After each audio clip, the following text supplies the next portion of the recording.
আমাদের স্বপ্নটা শুরু।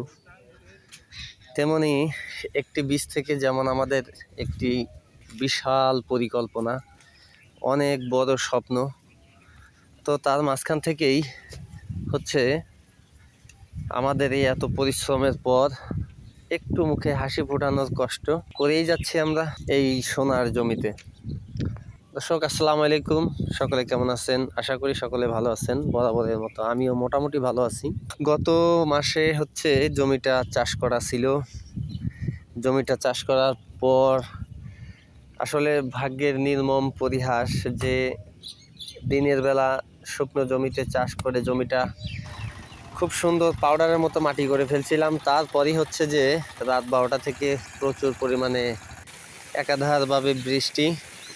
তো সেই বৃষ্টি হতে হতে হতে হতে প্রায় 12-14 দিন পার হয়ে গেছে। এখন হচ্ছে কিচ্ছু করার নেই, সেই বৃষ্টির মধ্যেই আমরা জমির বেড করে তারপর হচ্ছে যে সেই দেখতে পাচ্ছেন যে জমিতে অনেক ঘাস, আসলে মাটিগুলি টাইট হয়ে গেছে, যার কারণে হচ্ছে এই জমিতে এখন আমাদের আর কিচ্ছু করার নাই। যেহেতু মার্কেটে এখন হচ্ছে সবজির ব্যাপক দাম, তো সেই দামের কারণে হচ্ছে আমরা এই জমিতে এখন ফসল ফলাবো। কিচ্ছু করার নাই, যেহেতু সবজি করতে হবে আর জমিতে সব সার ঔষধ সবগুলি একবারে হচ্ছে আমরা বুনে তারপর হচ্ছে জমিটা চাষ করি।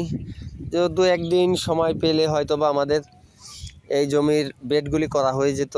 যেহেতু আমাদের দেশে এখনও এতটা ভালো টেকনোলজি আসে নাই যে আমরা একই ট্রাক্টর দিয়ে চাষ করব প্লাস বেড করব, তো সে ধরনের এই কোনো টেকনোলজি এখন পর্যন্ত আমাদের হাতে এসে পৌঁছায় নাই। তবে আমরা চেষ্টা করব আগামী দিনে এ ধরনের কিছু টেকনোলজি নিয়ে কাজ করার জন্য।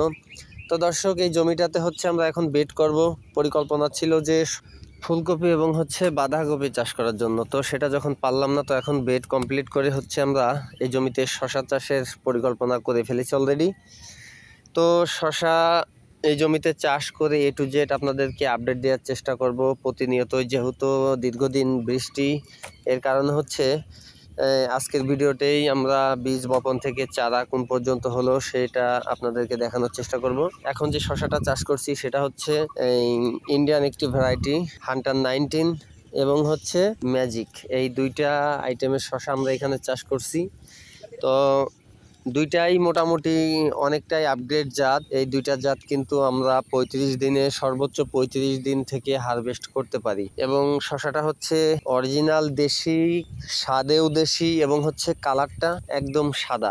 এই গত যে আমি ভিডিওগুলি আপনাদেরকে দেখিয়েছিলাম, যে সেই ভিডিওতে আমার পুরাতন গাছের যে শশাগুলি আপনাদেরকে দেখিয়েছি এবং সেই জাতগুলি হচ্ছে একে একে আমরা চাষাবাদ শুরু করতেছি। এই জাতটা চাষাবাদ শুরু করার পিছনে উদ্দেশ্য হচ্ছে যে এটা খুব ভালো একটি জাত, ফলন তাড়াতাড়ি, দীর্ঘদিন লংজিভিটি এবং হচ্ছে এই জাতের ফলনও ভালো এবং বাজার মূল্য যদি আপনাদেরকে বলা হয় সেটা হচ্ছে অনেক, প্রায় 70 থেকে 80 টাকা কন্টিনিউ চলে।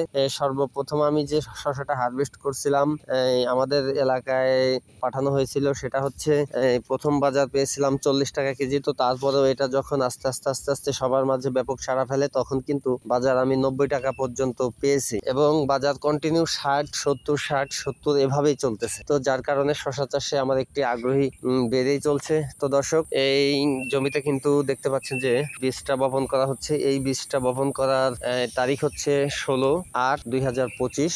আজ থেকে আমরা 35 দিনের মাথায় শশাটা হারভেস্ট করতে পারবো, সেটাও আপনাদেরকে দেখাবো। এবং হচ্ছে এখন যে গাছগুলি দেখতে পাচ্ছেন, এই গাছের বয়স আজ 3 দিন। মানে আগেই বলেছি যে এই আজকের ভিডিওতেই আপনাদেরকে প্রায় এই 1 সপ্তাহ 10 দিনের বিষয়টা তুলে ধরবো, কারণ দীর্ঘদিন ধরে বৃষ্টি, প্রতিকূল আবহাওয়া, যার কারণে হচ্ছে আপনাদেরকে কন্টিনিউ ভিডিও দিতে পারি নাই, এই জন্য আন্তরিকভাবে দুঃখিত। এখন হচ্ছে গাছের যে চেহারাটা দেখতেছেন, আজকে 3 দিন বয়স এবং হচ্ছে আগামী আরো 32 দিন পর্যন্ত আপনাদেরকে কন্টিনিউ মোটামুটি ভাবে ভিডিও দিব, আপনাদের একটা ধারণা দেব কি কি কীটনাশক দিতে হয়, এখানে কি কি পরিচর্যা করতে হয় এবং হচ্ছে এখানে ফলন কেমন আসে, আমরা মাচাটা দিচ্ছি কোন সিস্টেমে মাচা দিব, মানে টোটাল এভরিথিং আপনাদেরকে আপডেট দিতে থাকবো। তো দর্শক, আজকের ভিডিওটি এ পর্যন্তই। সকলে ভালো থাকবেন, সুস্থ থাকবেন। সকলের সুস্থতা কামনা করে আজকের মতো ভিডিওটি এখানে শেষ করছি। আল্লাহ হাফিজ।